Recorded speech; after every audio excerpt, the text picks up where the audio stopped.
you're actually hearing the vibration of the sun. It almost has a warmth to it. It's just enough where I can almost feel the sound on my skin or on my clothes. I imagine feeling the sun, moving next to me. My name is Alex Young, and I am the Associate Director for Science in the Heliophysics Science Division here at NASA Goddard Space Flight Center. When anything material moves, waves travel through it, and the same thing happens inside the sun. And these waves are traveling, bouncing around inside the sun. And if your eyes were sensitive enough, you actually could see this jiggle.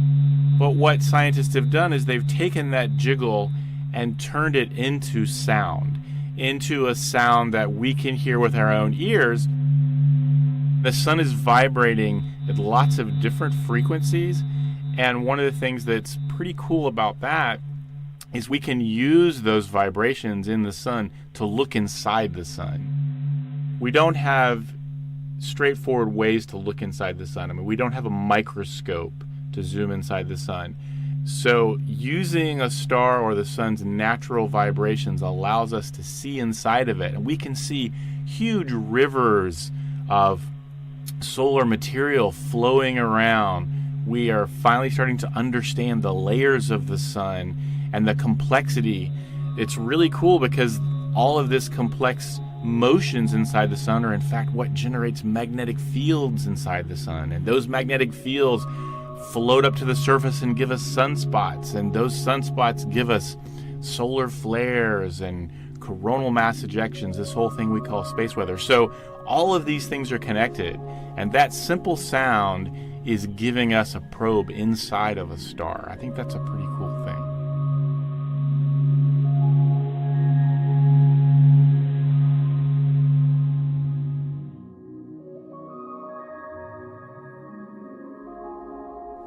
The dynamic imagery and sounds of the sun are on display at the NASA Goddard Visitor Center in Greenbelt, Maryland.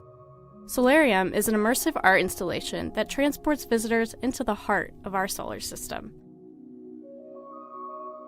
This story was produced right here at Goddard by Katie Atkinson and Michaela Sosby. The sounds you heard in this piece were sonified by the Stanford Experimental Physics Lab.